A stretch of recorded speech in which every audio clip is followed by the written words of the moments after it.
walked way too much, and your feet are so tired that you'll be ready just to sit down and relax for a few minutes. We have a great event for you this evening. We've got some special keynoters. Actually, this evening we have two great events. On stage with me tonight are two great advocates for individuals with disabilities and their families. We are excited to welcome NFL legend disability advocate Dan Marino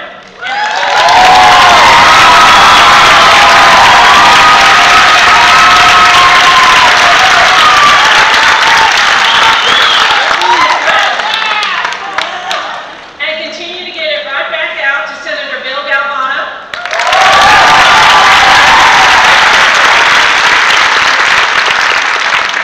But before Dan Marino comes to the podium, let me take the opportunity to introduce Senator Bill Galvano.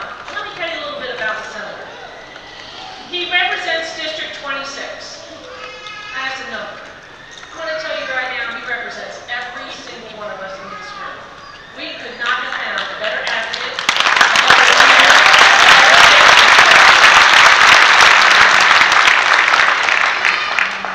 He chairs the Senate Appropriations Subcommittee on Education. Again, he's a longtime advocate for all peoples with disabilities, and I'm proud to say that he's a #1 supporter of the Family Cafe, a friend to each and every one of us. If you're here today, let him know.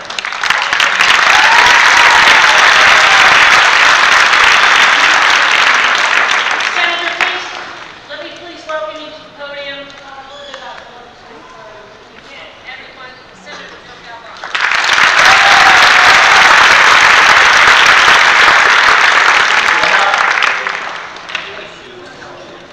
Good evening. How's everybody doing tonight? How can you be doing anything less than super with Dan Marino on stage?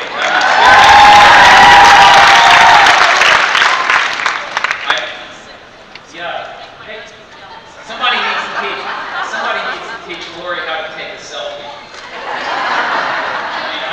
I might have to get my 9-year-old daughter to come over and teach you how to do that. Well, it looks like another spectacular family cafe, and I'm so excited to be here. This, I believe, is my 9th family cafe.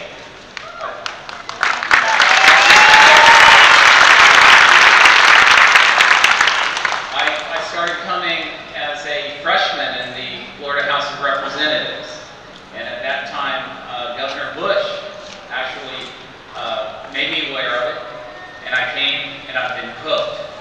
It's such a phenomenal event, so many wonderful people, and the value and benefit that it brings to all of us, including me, is just tremendous.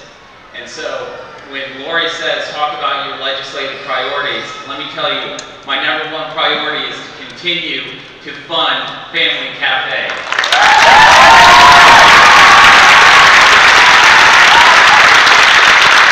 What could be more important? Now, I know tomorrow, Governor Rick Scott, who has been a phenomenal advocate for you all as well, will be here. We're going to get into some of the nuts and bolts of what we've done and how we have moved the ball down the field. I thought that would be a good analogy here tonight. And yes, right? And share with you some of the accomplishments, some of the goals that we continue to have, and how we intend to address those goals. But tonight, primarily, I have the distinct pleasure of introducing someone who really needs no introduction. The man is literally known around the globe, and you know who I'm speaking about, Dan Marino.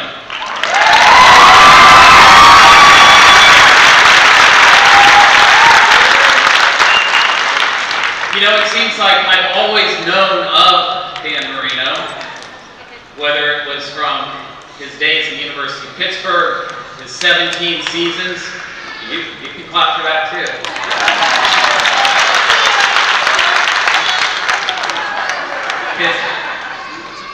Okay, we're going to change some seating around here. His 17 seasons as quarterback of the Miami Dolphins.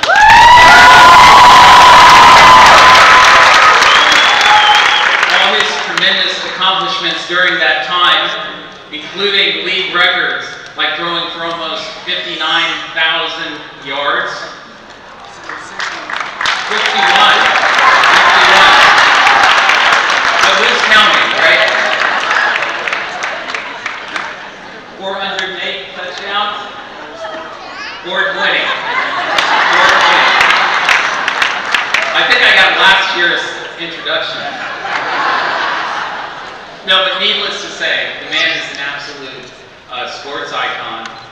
He is a Pro Football Hall of Famer and really a living legend.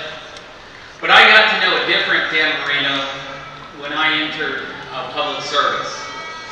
And that Dan Marino is a true philanthropist. Somebody with real heart. Somebody dedicated to a tremendous and noble cause. You know, from the founding of the Dan Marino Foundation, he has been helping, along with his lovely wife Claire, children with autism and other disabilities for over 2 decades.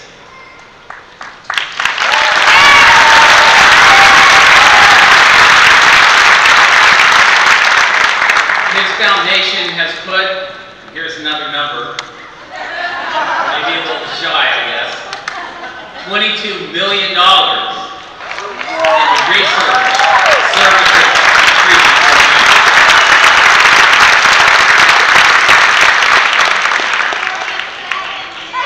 Great.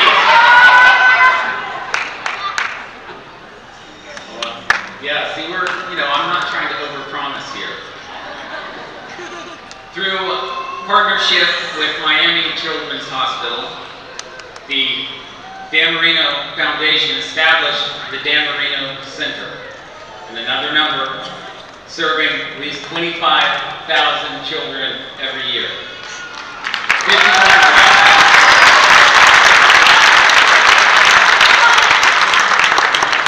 Yeah, right? I think I'm just getting ripped up here. I recently had the pleasure of touring the Dan Marino campus in Fort Lauderdale with Mary. Tremendous what's going on there. Educating and training people with disabilities. It's really an asset not just to South Florida or that community, but to the entire state. It's unbelievable the initiatives that this man has quarterbacked, frankly. Whether it's ChildNet TV, the Marino Autism Research Institute, the Marino Adaptive Audits, the Summer Steps Employment Program, I could go on and on. All tremendous initiatives with a true, meaningful goal. Now recently, I've had the pleasure of calling Dan Marino my friend, but I will always call him my hero. Ladies and gentlemen,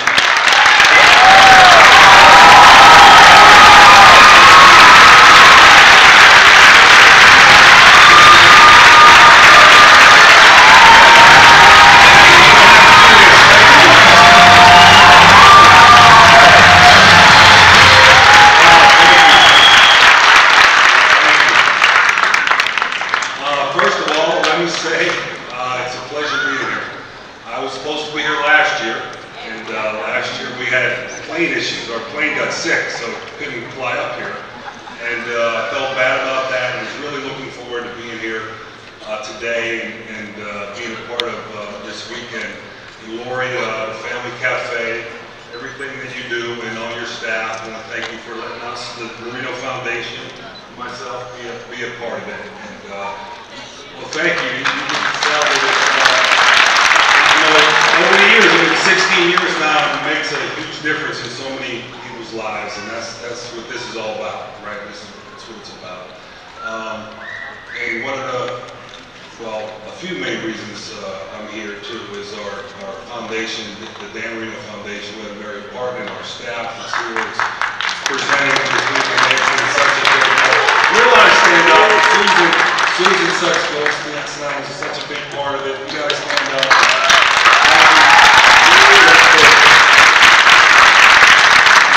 Let me tell you, I give a lot of credit, but they do all the work, and they're excellent at what they do, and I such good people working with our foundation. Senator Galvano just has been such a great supporter. Thank you, Bill, for everything. And, he got the numbers mixed up a little bit, you know. But we played golf, I guess it was probably about a month ago, right? I think it was a month ago, right? And he got, well, yeah, Lori said he got the numbers mixed up there too, playing golf. But we had a great time helping raise some money, and he's a pretty darn good golfer, so he probably needs to work a little more, I think. Anyway, no, we've become good friends, and it's been a great experience for us.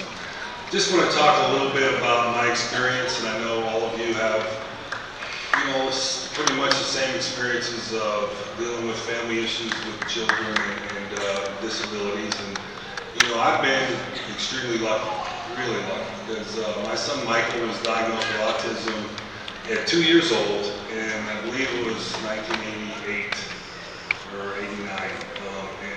Back then, you know, I had no idea what autism was, and there was not a lot of people that knew about it and that talked about it. And fortunate enough that now Michael is doing really well, incredible. He's 26 years old. Mary, I said he was 24 earlier, you corrected me. But he's 26 years old, and he's doing terrific. You know, he works, he graduated college, he has a girlfriend, he's living on his own, and we have just been blessed. I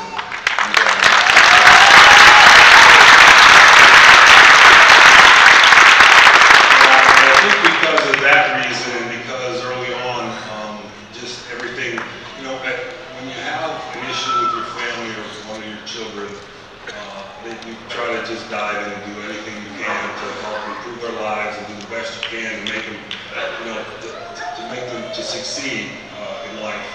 And that's what we try to do with Michael. I mean, from, you know, occupational therapy, speech therapy, all the things we needed to do, and, you know, it worked out for us. And I think that's why we really started the foundation, you know, back in 1992, because we wanted to try to help other families that might not have had the same opportunities, you know, that Michael had. And it's something that we really believed in, something that we worked really hard at over the years, and people raised a bunch of money. And I really believe that we made an impact not only in South Florida, but, you know, around Florida, with children with disabilities, and, you know, kids on the autism spectrum. So we started a foundation, and we came up with an idea, a few friends of mine, and a couple doctors, and Mary, and everybody else, my wife Claire, to start a developmental center in Weston, which is in conjunction with the Miami Children's Hospital.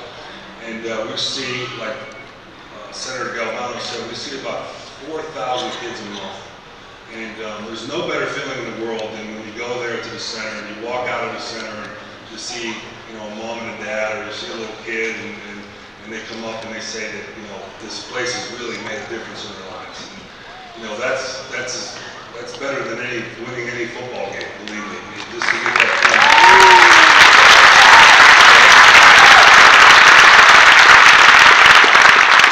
And so during these years, we've been, you know, developing different things just to help children with disabilities and autism. And now we started a college recently, you know, that's the Marino College, and it's in Fort Lauderdale. Something we're very proud of. I think it's on the cutting edge as far as helping kids transition through life from the ages of 18 through 24, 25, correct? Yeah. And it's really neat to see. We just opened. We just got accredited. I think, yes, we did. We just got accredited. It's really neat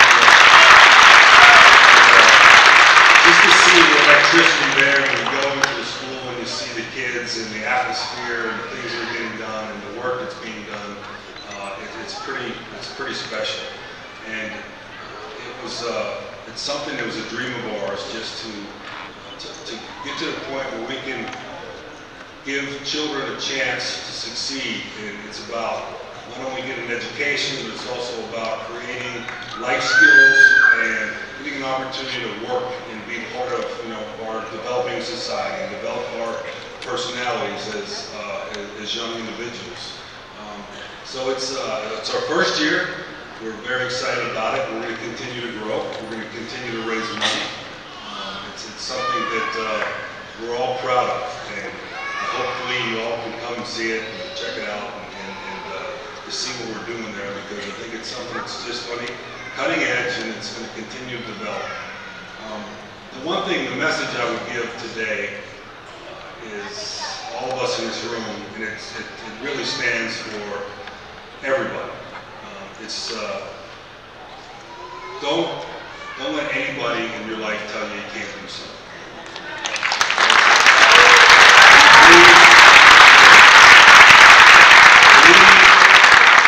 Believe in yourself, and you believe in your family, and you believe in your community and the people around you. And whatever your dreams are, never leave those dreams. Work hard as you can to develop those dreams and do what you want to do. So please, that's my message today, is don't let anybody tell you you can't do something if you really want to do it. That's important.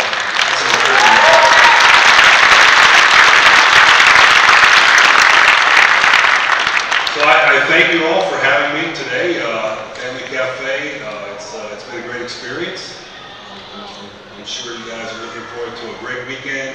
I'm glad to be part of it, and our foundation, Dan Marino Foundation, and all of our staff is really proud to be here and to be able to take part. So thank you very much, Lori and Governor Galvano. Oh, Governor! Wait a minute.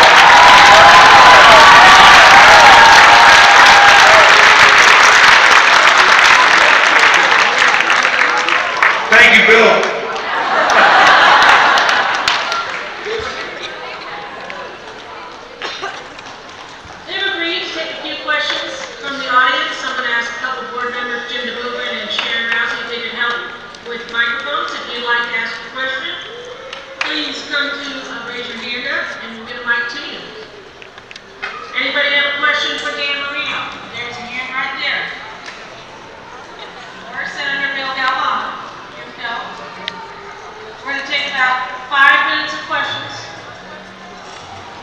And this is for Dan. You're my favorite man. I want to ask a question. Your son is 26, my son is 34. Yes. What is your foundation doing as far as assisting those who are getting older with autism and other related disabilities? I know there's a lot being done for children, but what's happening with our adults? Yes, the answer is right now we're focused, on pretty much children from, the young kids as far as developmental disabilities and autism diagnosis and related speech therapy, occupational therapy, and also, with job skills, life skills from 18 to 28.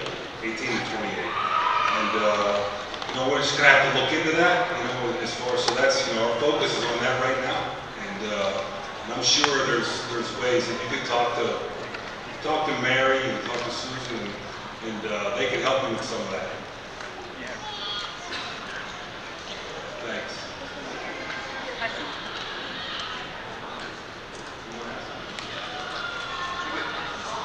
I'm going to add just a footnote to that. I know many of you saw President-designate Gardner earlier today, and he will be our incoming Senate President. And one of the initiatives that he's taking the lead on is to make sure, from an education standpoint in the state of Florida, that we are giving a meaningful path to students with special needs, so that when they enter the adult world, we are not just sending them off in 12th grade with a slip of paper, but with something that will really help them achieve as an adult. And so I think one perspective is to really look at the whole life of the individual when you start planning even at the young ages. And so I was very pleased with some of the legislation that we did.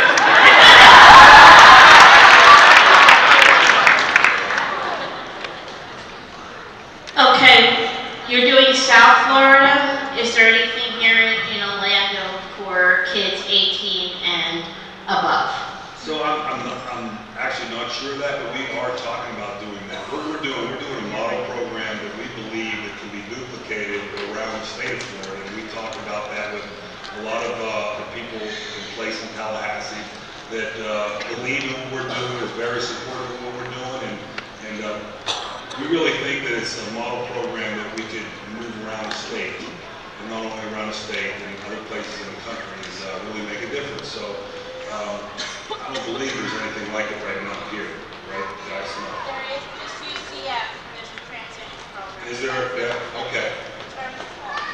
So you know more than I do.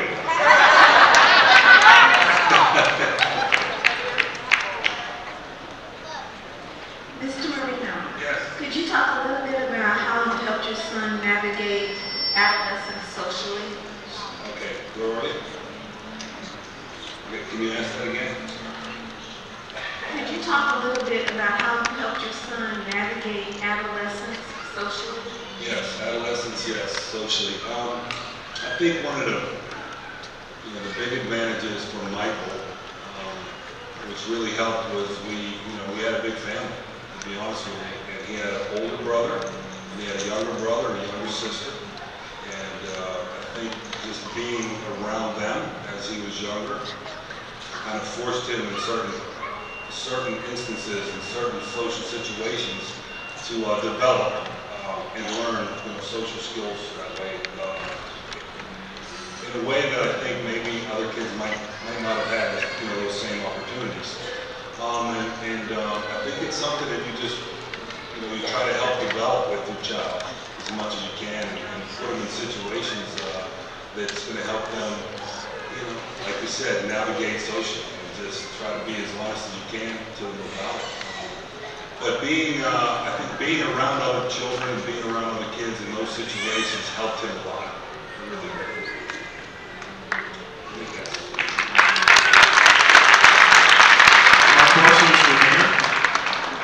My question is, what were some of the major challenges that you had faced when you started this foundation back in 1992? Okay, major challenges. I think it's believing in what you're doing. Really, that's it. That's the challenge. Believing in what you're doing and working hard to do it. I was in a great situation because I was the quarterback of Miami Dolphins. And that helps because the relationships I had with inside the community, I could develop opportunities for our foundation to help raise money because, quite honestly, because I was the Dolphin quarterback. And that's, and that helps. A lot of people don't have that same situation. And I think that's why today I feel strongly about, it's helping as many children and families as I can, because I was put in a unique situation to do that. And to be straight up honest with you, that's really what it was. Yes, sir. I appreciate what you're doing, and everybody likes the fact that you're a football player, but it's much more important what you're doing now. So, if you're a Hall of Famer for football, this is much more important. So you're a Hall of Famer in life. So that's important. But I also appreciate what you're doing for the head injuries with the NFL. I hope that goes with it, because they're almost related issues, Yes. or they become related. So, it's good to hear that, people are doing good things. A lot of times stories in the NFL are not good stories off the field, so it's good that people are doing good things. Do you still have contacts with those people, and do they support your foundation, like the Yes. players and stuff like that? There's no doubt, yes, and thank you so much. It makes me feel great.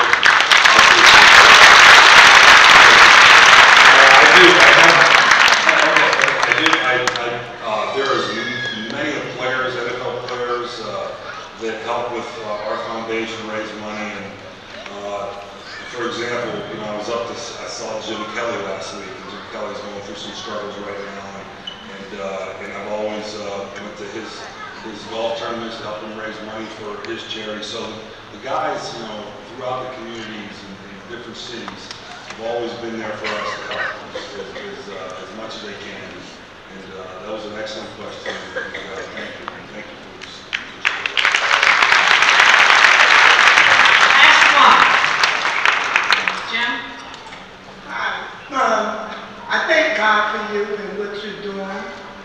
In December the 22nd, 2012, my son passed away, and he was ASD. So it's my mission from this point on to work with people with special needs. Because people with autism, they're a gift from God. They have a divine purpose in this world as well. And I want to say what, I was a very angry parent because I advocated for my son for years, and I saw how the school system, some of them wasn't patient, some of them wasn't understanding. But, you know, we have to call it what it is, and what do you have any plans in the future as to working, setting up foundation and working more with the school system, developing the teachers more, developing the aides more, you know, because I had a hard time, and my son was a gift from God. And if I could bring him back, I would gladly do it. And I just want to know, as far as education, what would be some of your advice as to other parents who might be going through a struggle with the education system? And I want a picture with you too before you leave. What you said is that, you know, it's true and it's from your heart. And what we're trying to do as a foundation is be as active as we can throughout all the school systems. We have programs or outreach programs, you know, throughout actually all of Florida. And I would research. You know, I think if you're a parent, research and exhaust all your energy just trying to do the best you can for your child. And sometimes it can be tough, not to stop working hard. But I think it's research. And as far as you know, what we're doing, we're going to continue to work to do the best we can as a foundation to help all of you, which is you can count on that.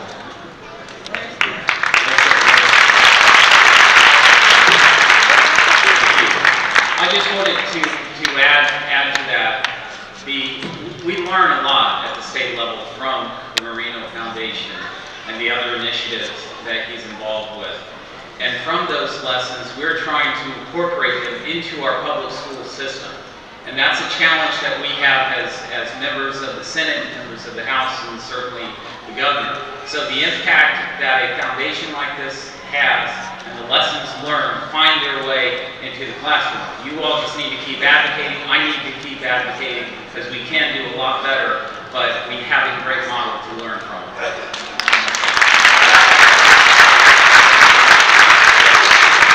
Thank you, Bill.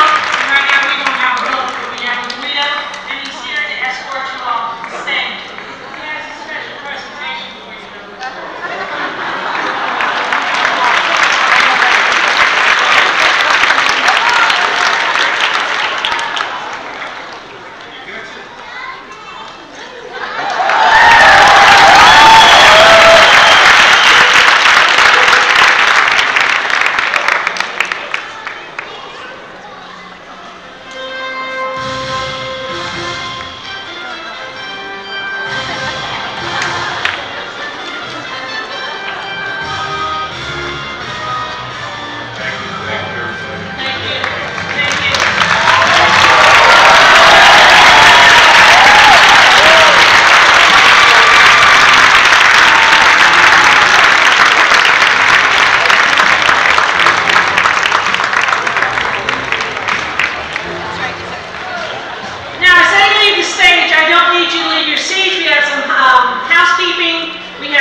We also have our door prizes after this evening, but we've got some time there too.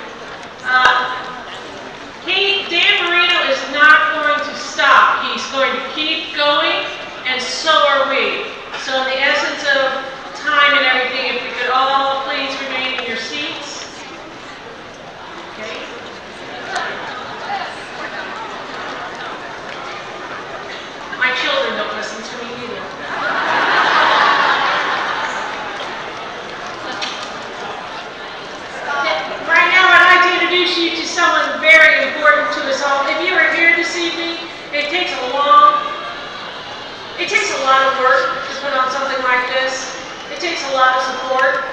We're not only great people like Senator Galvano, the state agencies, but also our outside supporters. And at this point in time, I'd like to introduce to you Tracy Schmitz, a member of our board, and also a member of the WellCare family. If you all will look at, WellCare has assisted us this year not only in exhibit hall, the registration area, and as room monitors. They're everywhere, they're a sea of blue. So please welcome Tracy.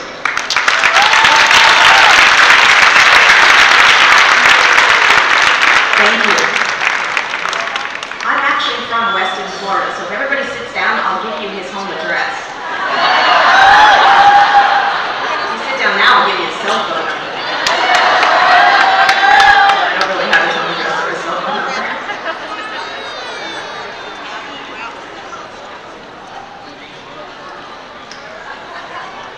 I am from Weston, though, and he's a very nice guy. We passed each other in the street at the grocery store.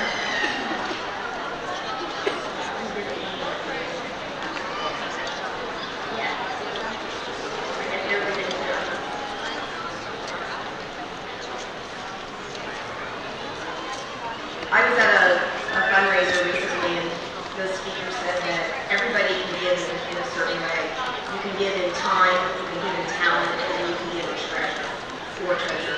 I think that, as you've seen tonight, Dan Marino has given to this organization in all three, in time, in talent, and in treasure. So, for Dan Marino, thank you.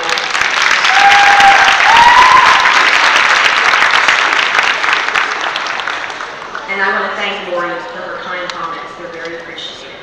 Very much appreciated. Before she gets started, we're pushing, listen to me. The Family Cafe doesn't do a fundraiser, but today we do a fundraiser. We are trying to raise some support dollars by folks purchasing cookies from Carla's Cookies. Carla is here. Woo-hoo, she's a baker.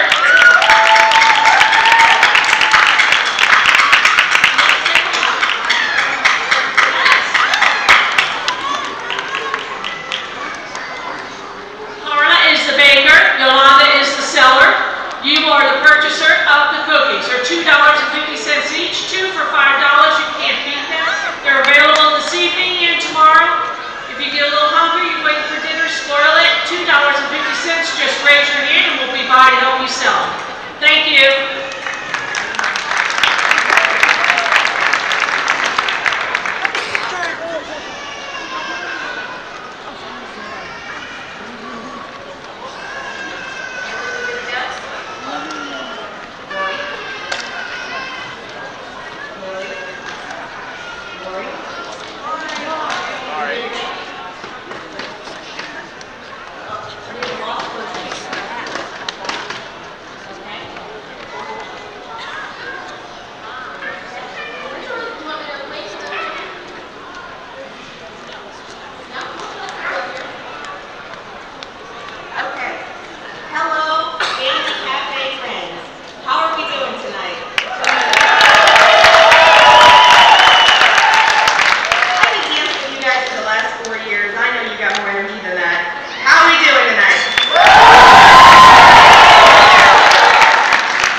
I'm lucky to serve on a board which spends a large portion of the year working very hard to bring you this annual grand event. Let's have a big round of applause for Lori Fahey, my dedicated co-directors, the youth council, the volunteers, and all the participants of Family Cafe.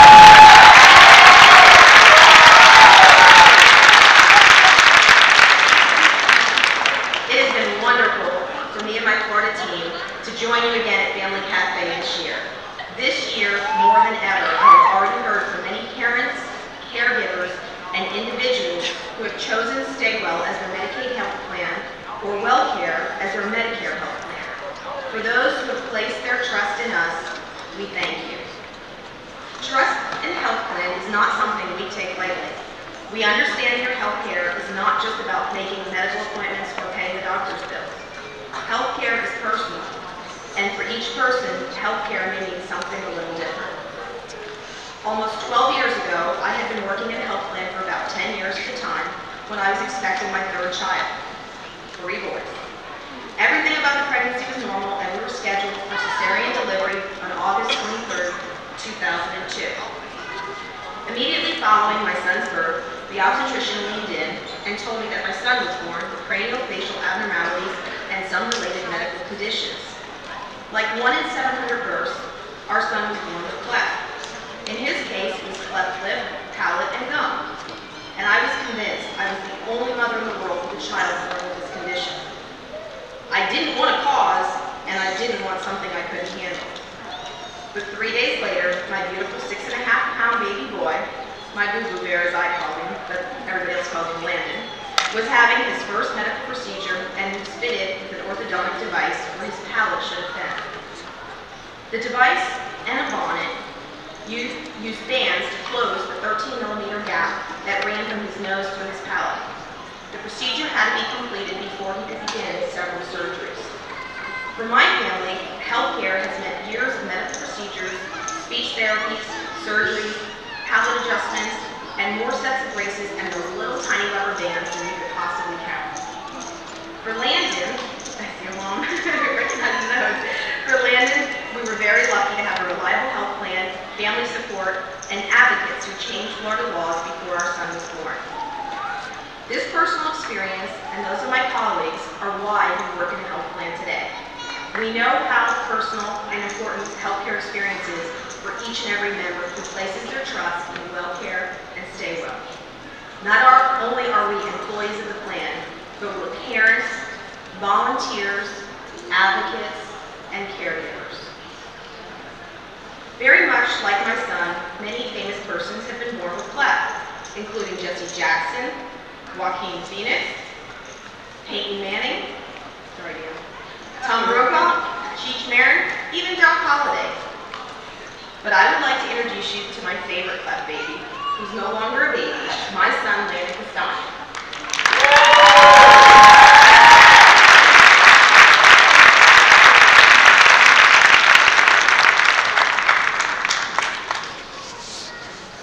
Landon is holding something very special. It is the first bear she received as a newborn. It is a gummed cleft bear from the Cleft Palate Foundation.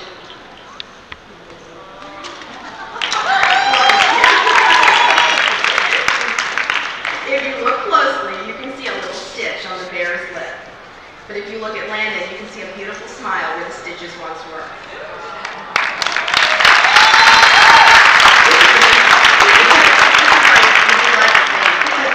Landon was able to bring 50 of his bear friends with him tonight.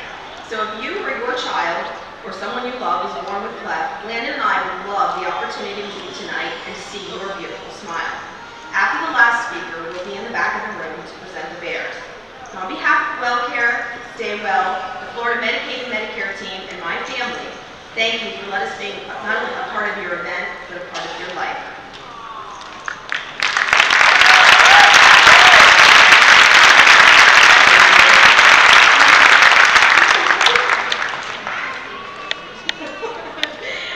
It's now my pleasure to introduce Pete DeGree, the Deputy Secretary, Department of Children and Families.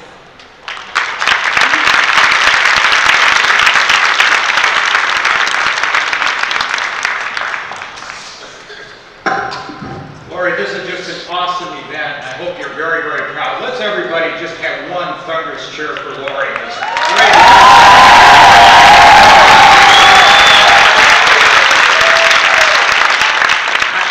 Great honor tonight in introducing our keynote speaker, Ms. Tonya Kane. Tonya was arrested 83 times and convicted 66 times. And she also has responded to hundreds of requests to be a keynote speaker like this, including speaking to the United Nations, the President, our Commander-in-Chief, many government agencies, teachers, community groups, civic organizations, convicted felons, and us tonight. She is featured in the documentary Behind Closed Doors, Treating Trauma Survivors and the Psychiatric System, and the subject of the award-winning film, Healing Need. Today I ran into a friend, Dr. Neil Boris, who's the head of psychiatry at Moore's Hospital. And I told him what I was going to do tonight. He said, "Wow, are you lucky? She is awesome." Neil is one of the foremost researchers in the country. He considers her to be awesome, so you're in for an incredible opportunity tonight. And I indeed am lucky to be introducing her. After surviving a childhood of unspeakable abuse, unrelenting violence, and betrayal by the very systems that were supposed to be helping her, Ms. Cain stands before audiences today, a testimony to the resiliency of the human spirit in all of us, exemplifying that innate human instinct to survive and to thrive. Ms. Cain lived on the streets for 20 nightmarish years. Years of hunger, brutality, and a lifestyle that seems unconscionable and unimaginable. She was incarcerated and pregnant in 2004, when somebody actually took the time to ask her, "What happened to you?" instead of "What's wrong with you?" At that very moment, she began her journey to becoming a survivor and a thriver for the first time in her life, and begin to live more with hope than with fear.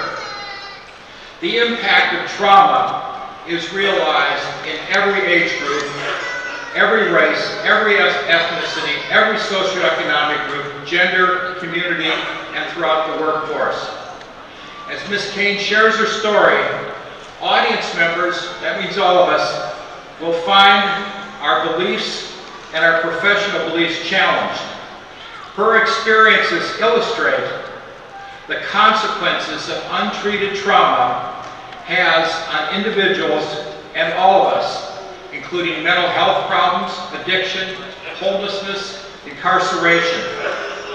Her story will make you mad, will make you frustrated, will make you sad, and will make you despair. It may trigger your memories of past traumas, but it will also motivate, empower, and restore your faith in human possibility. It reminds all of us the tremendous impact that good people can have on the life of others. We all live needing desperately a circle of security, a secure base, and a safe harbor that we can return to when we need comfort.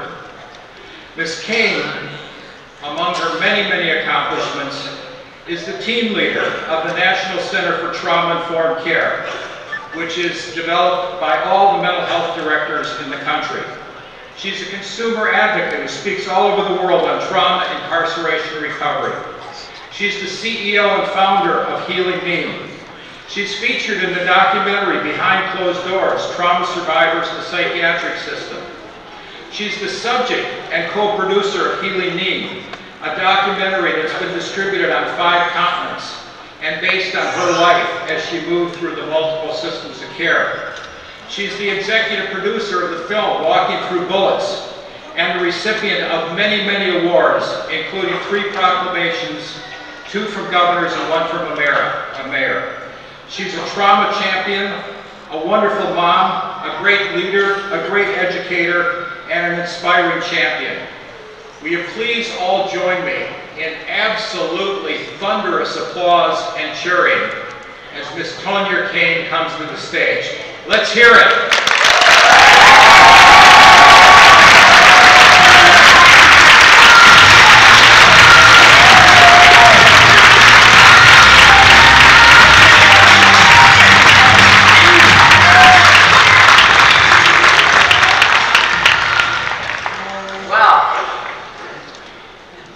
Well, thank you for staying and not running behind Dan Marino, because I was like, well, if they're going to go, I should go too.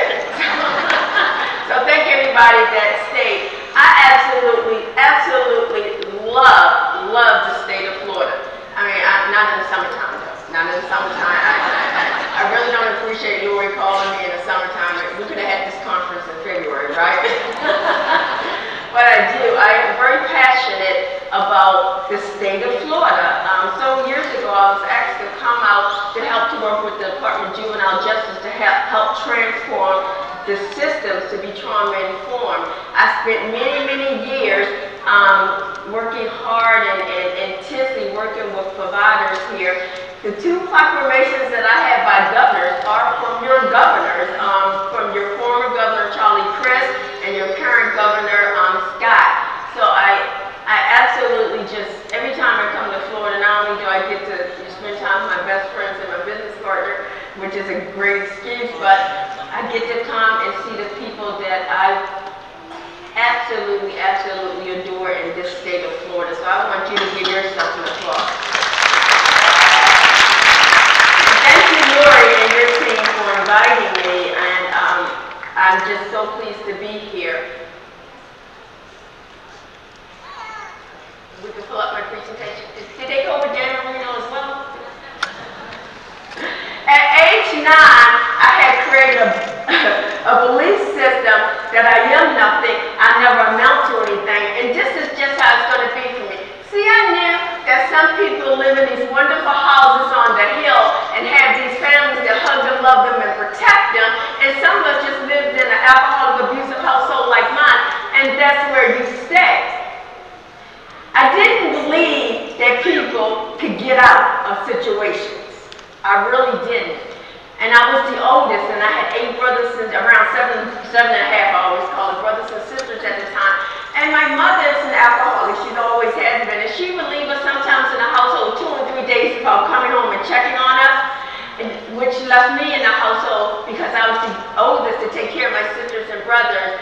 And there was an event that happened around age 9 that led me to believe she just, for whatever reason, just cannot take care of us. And we were very hungry. She was gone for a couple of days, and I was trying to open up a can of peas. A time back, the government issued you these huge canned goods in a block of cheese. Anybody ever had government cheese?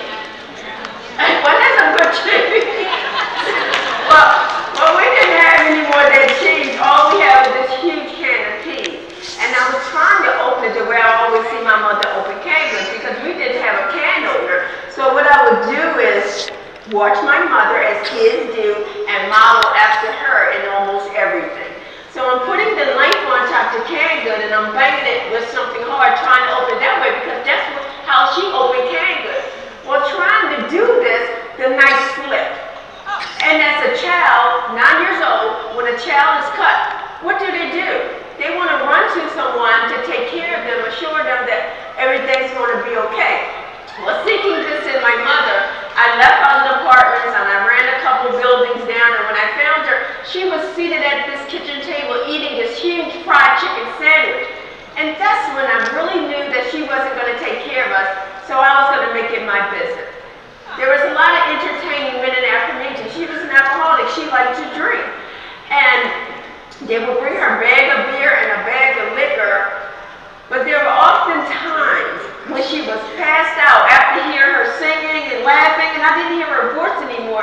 I knew it was going to be soon that I would hear the footsteps of the men walk towards our bedroom door. And at age 9, I would jump out of my room, or if I was going to the bathroom and I would run into them, you know, they would always take me off to do what men were doing to young kids that they weren't supposed to, that was inappropriate, the touching, the molestation, you know, doing a lot of hurting. I wasn't able to go to school a lot because I was often had to stay home and take care of my sisters and brothers, so I missed a lot of days. But you know what? After missing 2 and 3 days at a time, I was sent back to school.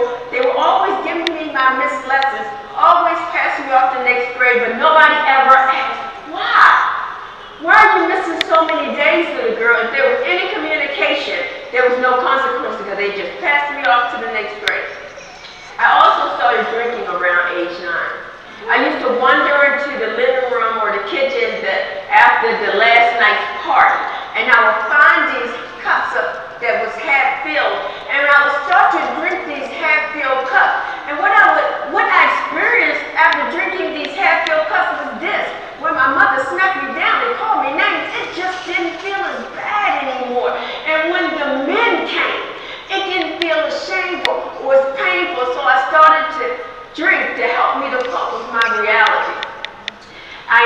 I'm going to be very sensitive to the fact that we have kids in the audience. I'm trying to keep this G-rated in the best way possible. I kind of like to say, you know, sometimes they got this film say, not yet rated. So that's how we're going to go with this. This is a picture of me around age 9. I remember getting ready for this photograph. I remember trying to get these 2 perfect ponytails in the mirror, staying for hours trying to get these perfect ponytails, washing out that red and white connected polyester shirt with a bar of Ivory soap, trying to get it clean, and brushing my teeth. I brushed my teeth a lot because in my mind I thought if only I could brush away the smell of the men when they used to leave smells after they did what they did to me, after being hurt and touched inappropriate. I thought I could brush it away. And brushing my teeth, it made me feel better. It made me feel like I could get rid of it just for that moment. Just for that moment. But I didn't know anything else about any other hygiene. My nickname in elementary school was Pissy Neen. I shouldn't say piss, should I? Oh, this is going to be hard. Smelly Petey Neen. They would always call me names because I always smell like urine. So I would get up in the morning. I always had to brush my teeth, but I didn't know how to take care of myself any other way. I didn't know how to properly wash myself or wipe myself. I would run out of the house, and when I would get on the school bus, you know, I would sit by myself in the corner. When I get to the schoolhouse, the kids would circle me and call me names. I would break through the circle, run into the bathroom, huddle down, and cry, and cry. The teacher would come and get me, take me to class, and start the day's lesson. But again, never ask why. Why do you smell bad? Why aren't you being taken care of? Well, eventually, we were taken away from my mother, and we was put into a foster care home because the complaint against my mother was we were always lined up in the windows looking outside, something along those lines, but we were never allowed to come outside and play. And the Department of Social Service, who had been giving my mother benefits since she was pregnant with me, because every month she had a check and food stamps. But I never seen anybody come to our apartment for any kind of visits or anything like that until this complaint was made. And when this lady walked into the apartment, seeing the filthy conditions we were living in, she pretty much removed us from the household immediately. And for me, I was devastated. You see, it was my sisters and brothers that gave me the only joy I had. But you know what hurt the most of all? Being taken away from my mother. Yes. Because I needed to know, how will she ever learn to love me if you take me away from her? See, I thought I had to do things to continue to make her happy and all of that. She'll develop some love for me. And after being in foster care for a short period of time, we were taken to court, and 9 different family members chose each and every one of us. And my older cousin chose me. And for the first time in my life, I felt safe because nobody was touching me and nobody was teasing me. And I was doing well in school. And I was doing my homework around age 14. And I heard someone call me Neen. That's what my family members called me. And when I looked out the window, it was my mother walking up the walkway. And I ran down the steps. When she walked through the door, she put her arms around me. And she said, I love you. I want you to come home and live with me. Up until that point in my life, I had never heard my mother say she loved me. I ran upstairs, I packed my things, and off into the sunset I went with my mother. Well, by then she had 3 more kids. Social service had given her even more benefits. Within a week, she beat me for trying to go to school. I realized she didn't want me back because she loved me. She needed a babysitter. So how do I live without her? And I definitely still wanted to be with my mother and somebody in my life, I don't know who or when, but the seed was planted. If you take a bottle of pills, you'll die. Well, in hopes of dying, I took a bottle of pills, and when I woke up in the emergency room, nobody asked me why. They talked to my mother, who convinced them that I took an accidental overdose on my own prescribed medication, and I was released back into her care. She didn't know what to do with me at that point, so she told me I could go live with her sister, my Aunt Carol.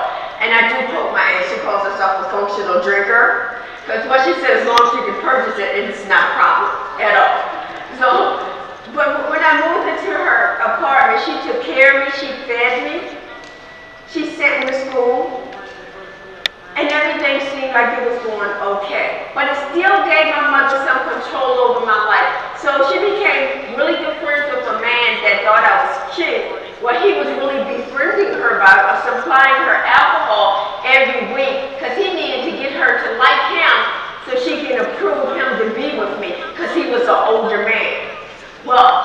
it was an opportunity for my mother, because if I married this man, she would have a place to live, and she was evicted once again. I didn't even really have to go to the courthouse to sign the marriage license. She signed the marriage license, I married him, and as you can imagine, I was soon pregnant. And even before we got married, I was pregnant. We were living together.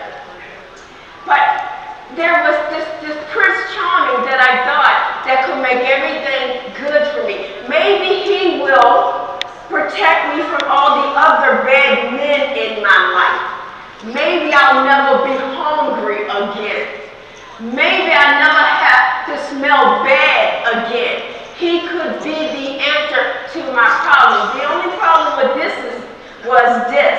There was nights when he came home that I was frozen in fear when I seen his headlight shining through the living room window, because I didn't know if this was going to be the night that he decided, walk through the door, take his finger across the furniture, because what I knew was if there was dust on his finger, he was going to beat me until he seen blood, because he needed to know what was I doing all day long that I could not dust his house.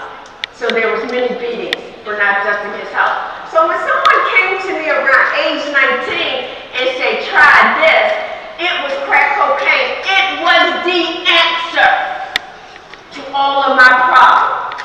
See, I would just use this drug and numb out anything that's ever happened to me, any memory, anything that was happening to me now, and whatever they had coming my way, I could just numb it out with this drug.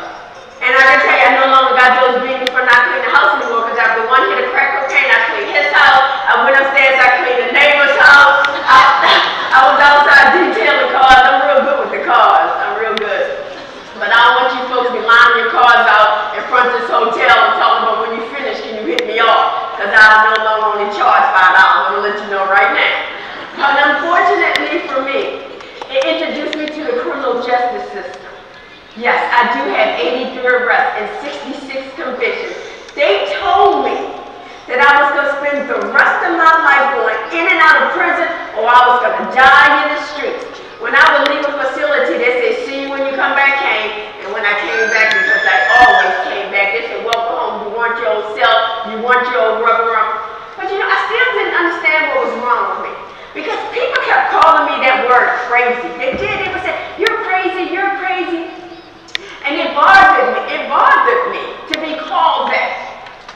So I would check myself into our mental health unit at our county hospital, voluntary unit, and it depended upon what day of the week it was, because if I went on a Wednesday, I was schizophrenic. If I went on a Monday, I was bipolar. If I went on a Tuesday, I was borderlining something.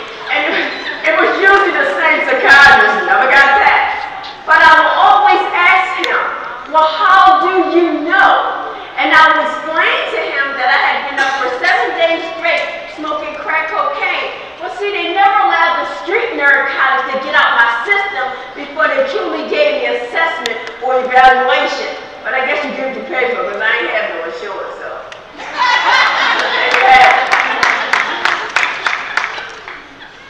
This is a photograph of my very first arrest.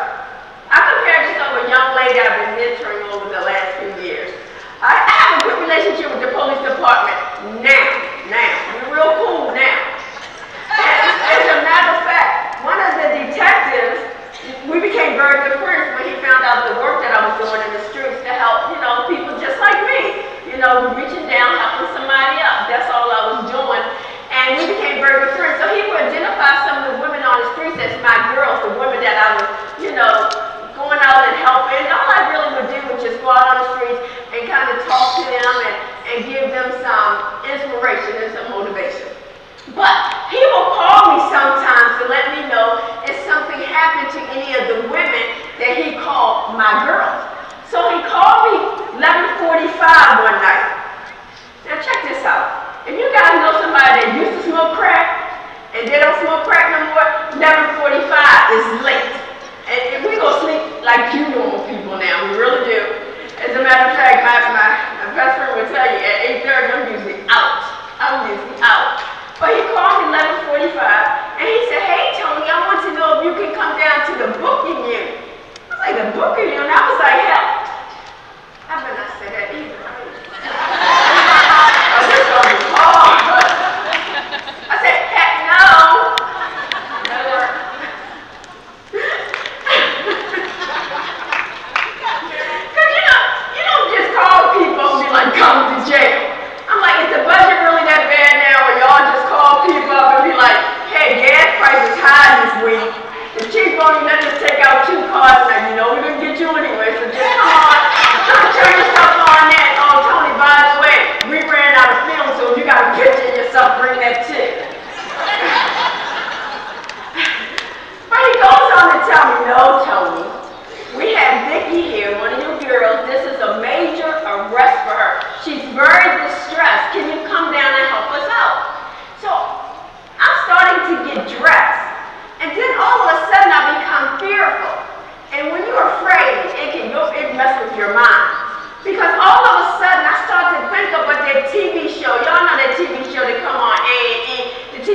a few questions for you. And when you get there, it's clink, clink, y'all know that stuff.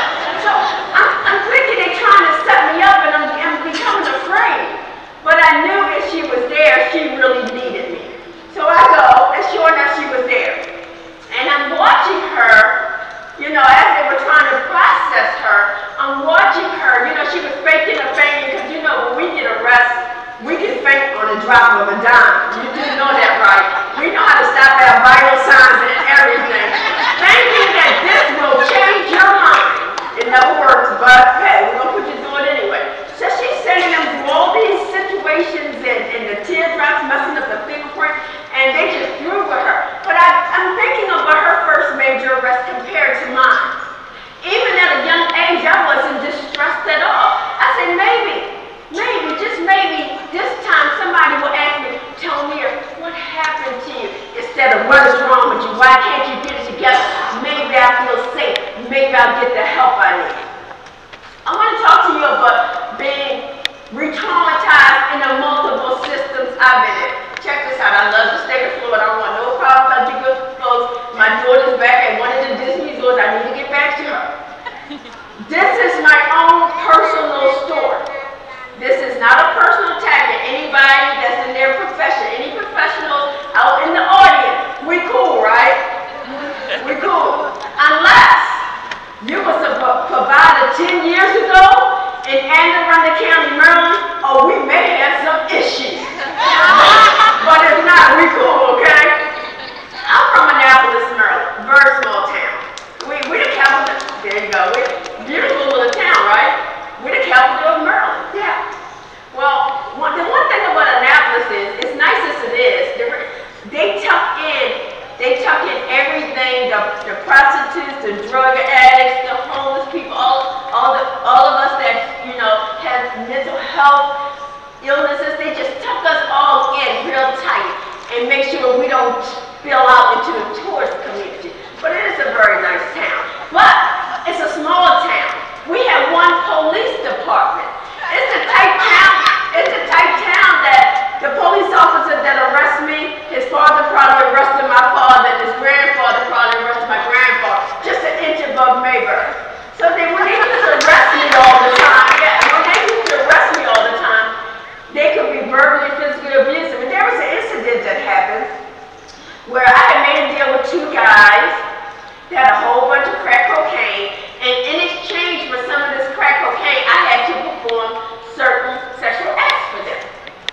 Well, when we went behind the abandoned building where all this was supposed to take place, they cornered me and they said, you're going to do this, and we're not going to give you anything. And after doing everything they told me I could do, they beat me, they stoned me, they spit on me, and they left me there. So when I was finally able to get up and come from around the building, I seen a police officer just sitting against his cruiser. And when he seen me, he said, oh, well, Miss Kane, we've been looking for you. Because I had a failure to appear warrant for something. But as I walked towards him, I noticed the two guys that just beat me up badly. I just turned slightly to point them out to him because I'm beat up bloody, I'm beat up very bad. He grabbed my arm, threw it around my back, threw me against the cruiser, and broke my nose over top of everything else. I said they really couldn't get past the way that I looked, or the way that I smelled, or what they used to call me. They said I was a crazy crackhead prostitute, and they couldn't see anything more than that. I was a 30-day repeat offender. Every 30 days I was either going in correction, mental health, or substance abuse. I was going to somebody's facility, somebody's program every 30 days. This one particular time I went into the correctional facility and I told them I was pregnant. And they said, Kane, whatever. And they put me in a holding cell with two ladies. When the nurse came down to do the medical intake, she took my urine sample, took the two ladies in the holding cell with me, took theirs too. I don't know why she did, but she did. A day or so later, she came back and told me, you're not pregnant, but you have a urinary tract infection. I said, Miss, I know I'm pregnant. She said, we know what we're doing. So they sent me to see the doctor who prescribed me a narcotic pain reliever and an antibiotic for this infection that they insisted I had. Well, at this time in this institution, if you don't take prescribed medication by your doctor, if you refuse your medication, they put you in this room they call isolation until you stabilize. We called it the hole. And I didn't want to go in the hole. So I took the pain reliever for the pain. I did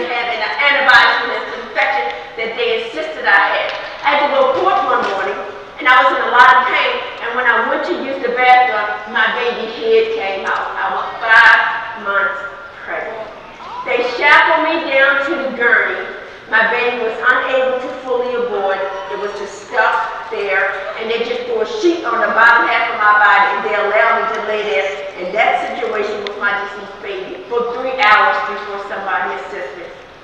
I tell you this horrible story for one reason. So often we see people come back and forth into our system, and we so easily, so readily make up our mind that everything they say is a lie. They manipulate. We're seeking some medication or seeking some attention. Nobody stopped for one moment to say, wait a minute, maybe this woman knows more about her body than we're allowing her. Maybe we should retest her. We could be wrong, and it could have been prevented. Okay, so is there any public defenders here? Anybody was a public defender in their past life? Anybody want to be one in the next life? Well, where I'm from, and in my experience, we call them public pretenders. Because if you was incarcerated or in some kind of program leading up to your court date, they never came out to see you. They never made time to see you, so you didn't see them until the morning of court. So they would come to court with a folder. Nothing would be inside the folder. But on the front, it would have your name, your age, your race, and how many kids you have. That is your defense no matter what your crime is. Around my 40th arrest, all of my charges are associated with my drug addiction, my alcoholism, and my mental health state. All of them. Around my 40th arrest, the state is reading off my record. Possession, paraphernalia, prostitution, trespassing, theft, prostitution, theft, drug paraphernalia, drug possession. So the judge said, well, does this young lady have a drug problem? My public defender. I'm like, yeah. I said, he must have went to the same school I went to. And they asked me, had I ever had treatment? And I said, no. Up until that point in my life, I had never had treatment. I knew about this clinic I would hear about in the world called Betty Ford. But I kind of thought you had to look like Betty Ford and had Betty Ford money, and that just wasn't me. So they court ordered me to a 28-day substance abuse program. I don't even know if you have 1 month substance abuse program here in your state of Florida. This was after 16 years of drug addiction. 28 days was just enough time for me to get some rest and figure out how I was going to get high again.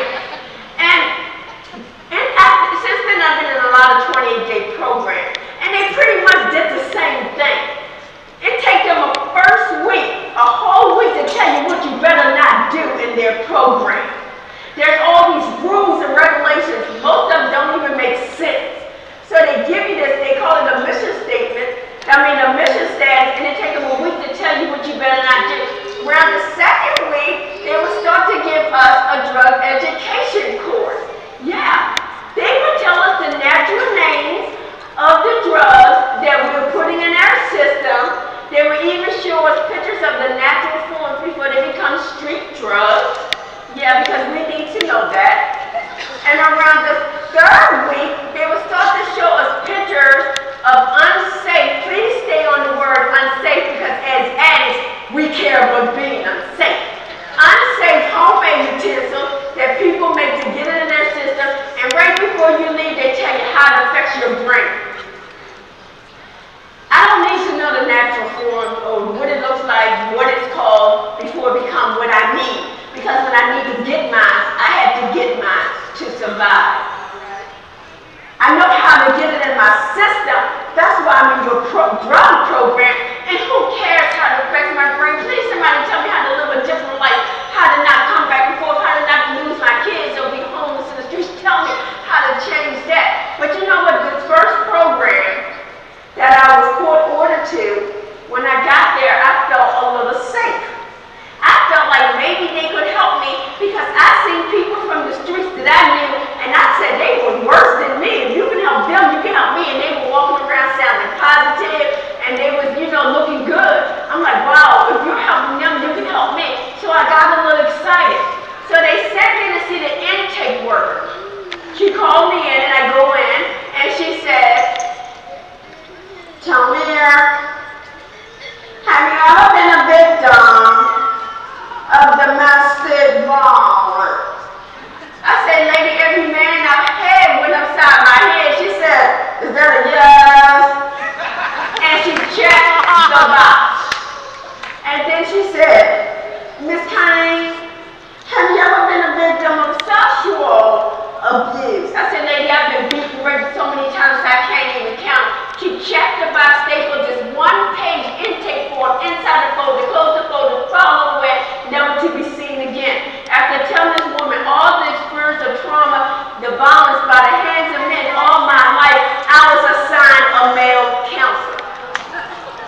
Ride Home. My drug counselor, who I was assigned to in this program I was ordered to, offered me a ride home, but he made a pit stop to push me down and sexually assault me from behind. And when he pulled me up by my hair, said, no sense telling you about it, you're just a crackhead, you're just a prostitute, you're nothing, and he threw me to the ground. I'm not making excuses for this man because since I've been in recovery, he hasn't held accountable for his actions. But I'm saying, maybe if we start to understand the prevalence of trauma, up to 92% of incarcerated girls have been exposed to emotional, physical, sexual abuse. Given my answers to those intake forms, those intake questions, just maybe, a male counselor wasn't arrested until Tony Hurricane after all, and it could have been prevented. I tell you a story of trauma, a story of there could have been everything that's ever happened to me. There was a pocket of time where it could have been different. There was nothing given to me more than just the bare minimum. Just enough to sign off on paperwork because people didn't know what to do with me, how to do this. I was a very angry person. I'm no longer angry. I don't want you to think I'm cool now. But I was that angry, out of control inmate and shoot up with more medicine, mental patient. That was me. So I was always put into seclusion and restraint. What I know is this: one of the worst things that you can do to a person that has neglect and abandonment issues is put them in a room, shut the door, and walk away. See, because my issue with my mother was always triggered with just the way she treated us. And it's not okay. And see, nobody was helping me to identify, address, or treat my trauma, so I always did what I know to do, and that's to tap into my survival mode. And my survival mode has always told me to fight, because I didn't know there was any other way. So when someone came with that tray of food, that tray of medication, I would smack it out of my face sometimes, and now they're calling a code. People running towards me, usually men, and they throwing me down to the ground. If you truly understand what I'm saying, they were restraining a rape victim. Somebody that has been held down and sexually assaulted over and over again, taking me even further away from the possibility of healing or recovery. Not intentionally, I know, but unable to use my voice, unable to talk about what was churning inside of me. I did all I knew to do, and that was to survive. I was always over-medicated. And truthfully, I'm gonna keep it honest. I didn't appreciate the free high. I did. I did not argue about being medicated, because the more I was medicated, the less I remembered. But unfortunately for me, for bipolar disorder, they would give me Thorazine, Ativan, and lithium at the same time. I can tell you how much therapy I've seen. Somebody please help me hold my head up so I don't want to drool out the corner of my mouth, because they kept me over-medicated all the time. I was making it impossible for me to heal. Impossible for me to heal. As a result of rapes and prostitution, I was having babies. I was. And the Department of Social Service rightfully took my babies since I gave birth to them. When I tried to go visit them, they said, didn't you just get out of jail? Aren't you on psychotropic? Don't you have pending charges? My children was petitioned for adoption very early in the process because there was no hope for Tony Hurricane. For 19 years, I lived on the street. I ate out of a trash can. I wasn't able to go in anybody's house. And I was okay with that. And I would just settle down and was content with just being nothing. Because that's what they kept telling me I was. And nobody could see past that.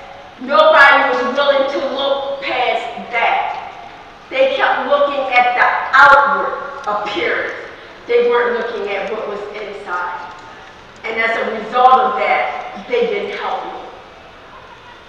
Well, I put this one in for 2 reasons. For 19 years living on the street, I had really nice teeth, right? That technique at age 9 stuck with me no matter where I was. I had to brush my teeth. As a matter of fact, when they were filming for my healing need, I lived for 19 years, my toothbrush and toothpaste was still there. Also, all my mugshots, just the only one I was distressed. It was the perfect time for intervention. Well, finally, I ended up down at Maryland Correctional Institution for Women. That's our prison in the state of Maryland. We have one prison. You can have 6 months or 6 life sentences, and everybody's together. And I'm pregnant again. And I'm terrified that I'm going to lose my baby. I'm terrified that I'm going to have another baby snatched from my arms, and I just can't live through that. And they kept talking about this program called Tamar Children. And I said, well, Tamar Children, they said, yeah, it works on your trauma. Well, I don't have trauma because I thought trauma was when you get hit by a car and when you come back from the war. That's what I thought trauma was. I had no idea that trauma was being molested, sexually abused, being neglected, abandoned, being in a domestic violence situation, watching my mother in a domestic violence situation, and being hurt in all these programs I've been in. Because I said that's not trauma, that's the norm where I come from, because it happens to everybody. And I still was willing to go to this program because what I was told was this: I could take my baby with me. And in my mind, I was thinking, if only I could hold my baby for 3 hours this time, things may be different. If only they allow me to hold this baby more than 3 hours. So I remember being in my prison cell and stretching out like an eagle. And I was praying and I was saying, God, I don't know if you listen to people like me, but if you do, please help me. Please don't let them take this baby from me. And they kept coming to me and they kept trying to get me into this program. Finally, they told me I couldn't go. They said I wasn't eligible to go to the program because apparently you had to be eligible for parole to go. And just so happened I was in prison for violation of parole. So they really didn't want to have that conversation. But when the Tamar team came down to visit other pregnant women, they still would call me out and talk to me. So this one time they said, Tony, you don't have enough time anyway. You're going to get released in November. I said, yes, ma'am, but I'm going to have my baby in August. Even if I could find somebody to keep my baby from August to November, I really didn't have anybody. But if I could, what I'm going to do, take her underneath the bridge with me? And I said, wait a minute, I got to go court for one more charge. What if I go and ask the judge for more time? Well, they took this back to the warden, and the warden said, if she goes into court and asks for more time, I'm going to find a way for her to go to this program. So the night before court, I was all excited because I want to get some time. I couldn't even sleep. I was so excited. So the next morning, they called court ladies. I was all excited, and I'm running out so they could shackle us together. And they shackled me to this other young lady going to court. And when we got on the van, she had my arms stretched out here. Because you know, when we go to court from prison, we become very religious people. So the whole time she was in prayer mode. You know, the van was jumping in gospel. Everybody had a rosary on. Nobody was Catholic on the whole van. Because everybody had a rosary on because they had a cross at the end. That was good enough. And thank goodness for those prison ministry people. They come to prison that we really don't talk to, but we allow them to give us that little pocket Bible for court. So everybody had their pocket Bible. Everybody was singing all these gospel songs, had their rosary on. I said, I don't have to do any of that. I'm going to get some time. We get to the courthouse. I'm all excited. Deputy, who's the sitting judge today? When they told me who the judge was, I could have passed out. I've been trying to get in front of the judge for years because he did not like to give out time. When I need time, I get this man.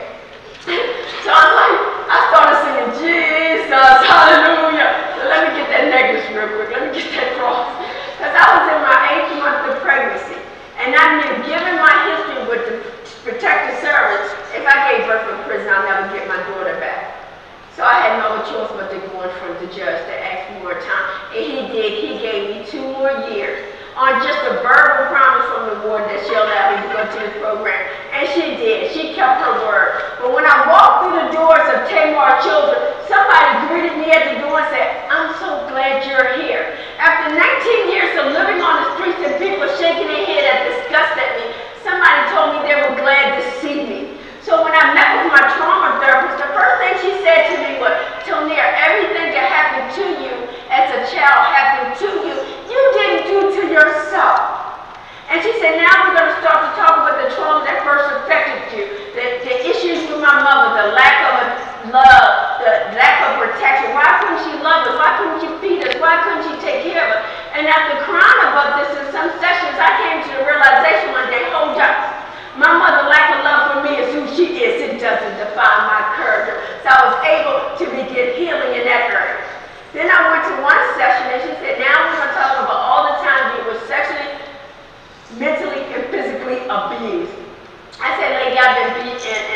assaulted so many times, I can't even count them. So I can't remember them all. She said, let's talk about the times you do remember. And I talked about the sound of footsteps, the sound of keys. I talked about if it was a relative, if it happened more than one time. And see, now I was in a safe environment, and nothing like this was happening to me anymore, and I was believed. So I was able to begin healing in that area. I went to one session and she said, now we're going to talk about your kids, and I said, no. How do you expect me to heal from something that continuously gives me pain every day that I wake up? I realize I have 4 kids walking this earth. If I pass them in the streets, I wouldn't even know. How do you heal from that? She said, you do. You just don't do it by yourself. And when I talked about my kids, I would just cross my arms and I would cry and I would rock. My therapist, who always sat not too far away from me, but close enough to let me know she was there. When I rocked. She matched my emotions and she followed my lead. And she took me through a grievance process of 4 kids at the same time so I could begin healing in that area. See, people over the 19 years try to give me bits and pieces of information, try to get clean, try to get sober, try to get me on the right medication. Yeah, bits and pieces. Look, I seen the commercial. I seen the poster. Y'all remember that commercial? This is your brain on drugs. I was a homeless crack addict. When I seen that commercial, I wanted an egg sandwich. I'm sorry. I was unable to connect those dots. And you know, they always made the eggs real fresh. Remember how the butter sizzled? Yeah, because somebody was sister with that egg sandwich. Again, the fact that they thought we was going to all start running around screaming, my brain, what am I doing? Really? No. I lost everything, my self-respect, my children. I'm not worried about my brain. Somebody tell me how to get through this. How to get through this. So I talked about all of this, and all the bits and pieces of information that I was getting will only get surfaced.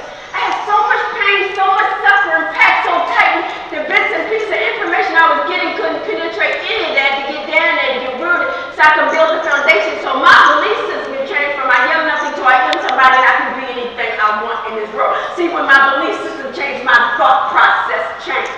And I started to make the best decisions in my life. And one of the best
opportunity to raise her right. My mother never even asked me if I had homework.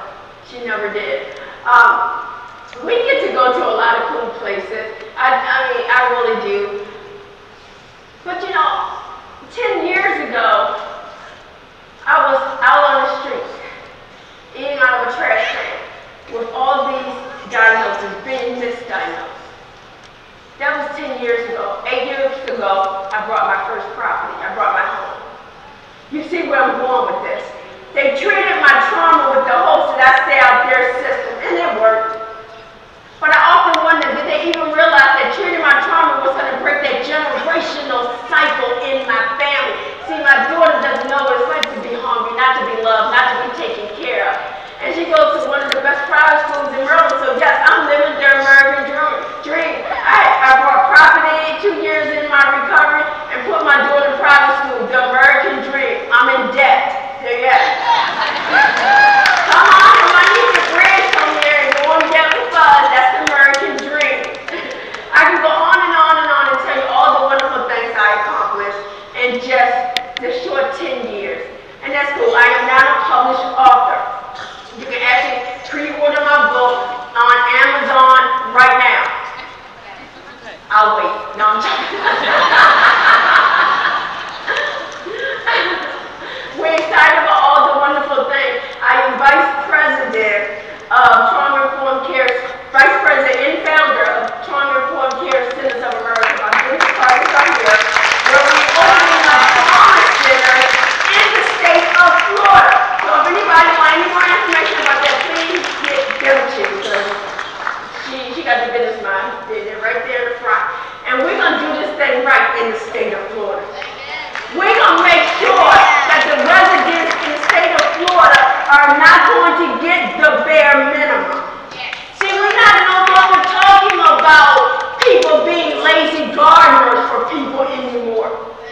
See, for me, for 19 years, I had a whole bunch of lazy gardeners. You know, a gardener goes out into the garden, and when he sees weeds around the flower, sometimes because he's lazy, he takes his scissors and just cut around, instead of getting down to pull the roots out, the cause of the problem, because if you don't, it'll come back, and eventually it's going to choke the life out of the plants and out of the flowers.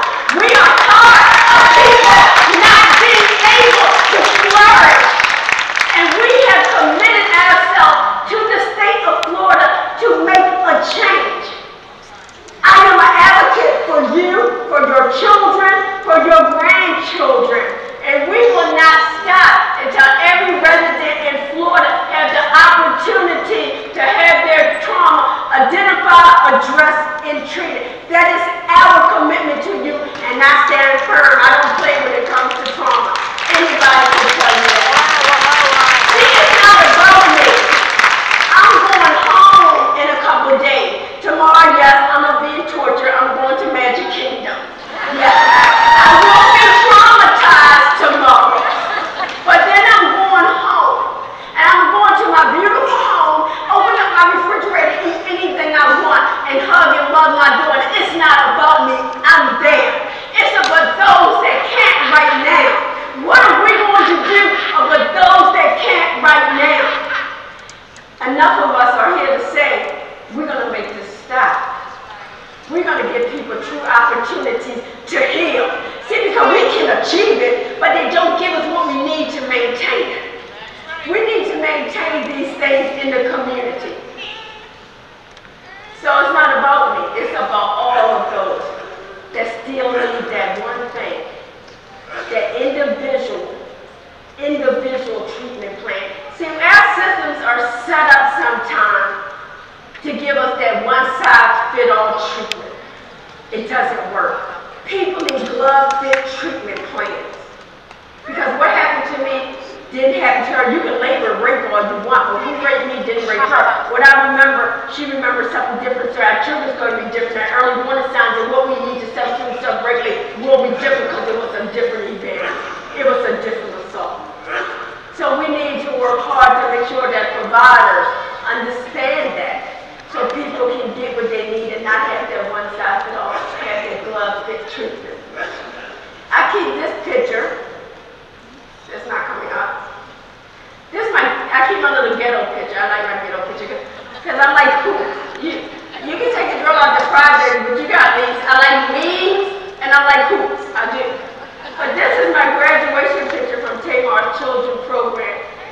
I was ending that journey and starting a whole new life. So I like to keep that picture. What if at age 9, I had a family cafe. At age 9, I had the state that really provide good services. I had you guys. What if I had that at age 9? What if at age 9 I had trauma-informed care centers of America? What if I had all these great things that I did 10 years ago? Everybody understood trauma, understood the effects, the prevalence of trauma, the impact of trauma, was trained to how to deal with trauma survivors. What if at age 9 I had that? Is it possible that this child could have become this woman? And no, he doesn't have his hand on my butt, I promise you.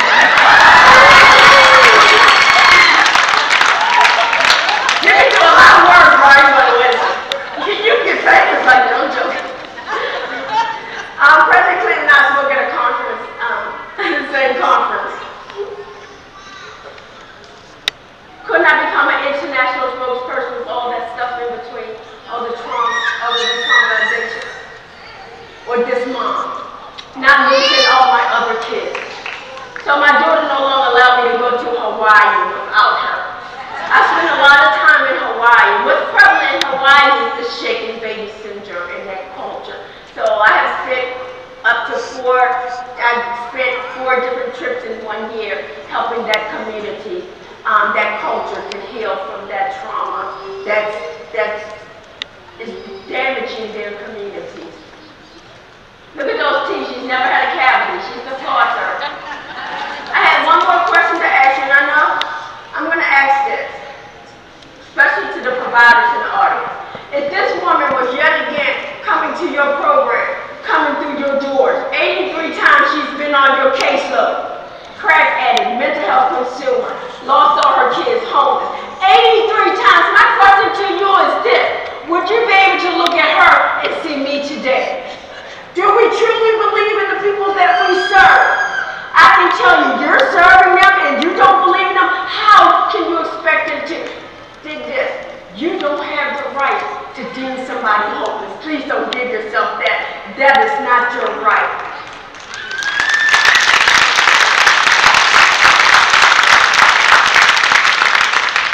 Where there's breath, there's hope. Treat the trauma. You will get different results. I'm your evidence. Thank you.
I want to congratulate you because I have never heard a story like that in my whole entire life. You inspired me.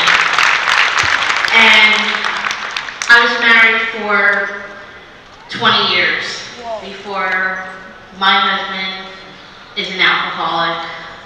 He was very mentally and physically abusive. And finally I kicked him to the curb. So I've been in your shoes. My question to you is, do you see your mom now? And do you try to help your mom? Is she clean and sober? Or do you, I don't know. Do you try to help your mom? Is she clean and sober? Does she apologize and say she's sorry? Does she try to help you in any way get through that trauma?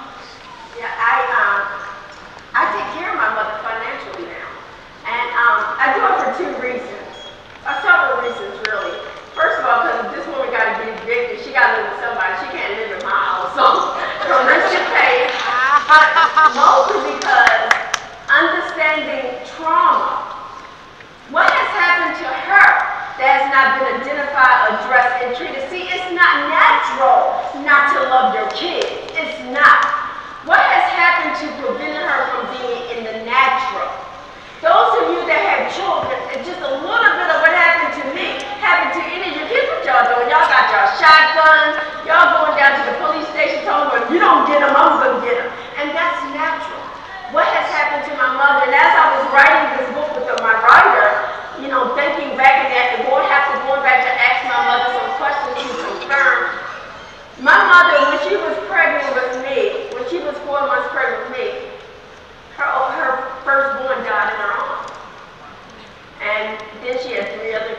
And I take care also because I believe in the word of God.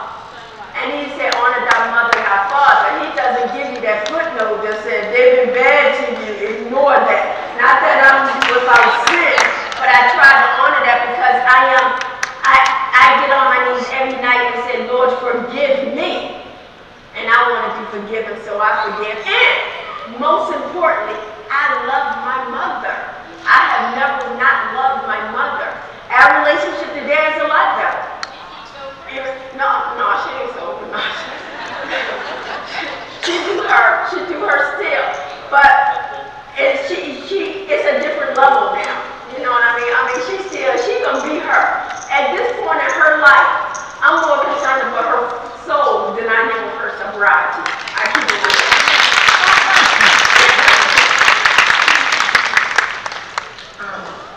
I just want to say that, of course, that's an amazing story, but what I like about it is that it shows that we all can tell our story. Yes. You don't have to be perfectly written perfectly and say the correct words all the time, because we all have a story, right?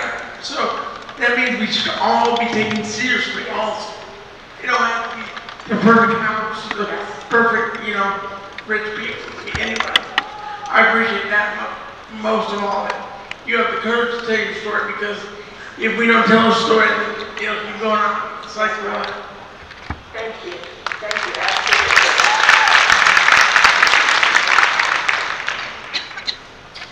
Question, do you have any contact with your siblings, and if so, what is their state of mind? Now, keep in mind that I'm the only one that has had trauma treatment. But through prayer and also through seeing my walk, my sisters and brothers are doing okay. They really are. They are doing a lot different now. I mean, they all take care of their kids. You know, with me, we never call my mother Mom. We call her Barbara. We call my grandmother Mildred. All of our kids call us Mom or Mommy or whatever. As a matter of fact, one of my sisters are here in Florida with me and with her sons, and she's doing amazing with her kids. She loves the Lord. She's raising them up in the Lord, and she's just pretty amazing. So everybody has a job. That's cool. And they're doing pretty good. My brothers, everybody had their struggle, but at the end of the day, we just want to make a difference for our kids. We really do.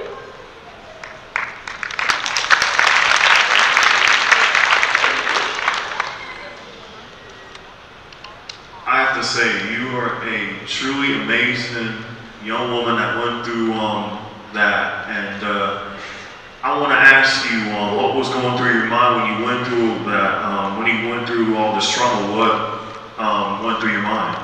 Well, mostly when I was going through the trauma, I had made up my mind that, okay, something just happened to some people, and I just happened to be one of the people that all these bad things happened to. And my belief system was I was nothing because I was treated like that as a child. So I didn't think things were supposed to be any different for me, you know what I mean? And I kind of accepted because of my belief system. Like I said in my presentation, it wasn't until my belief system changed that my thought process changed. Today when I think about my trauma, because please understand this, we do heal, but we don't forget. We don't forget. And the only difference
that's a situation where they're an addict and they become getting arrested. It's like a perpetual behavior.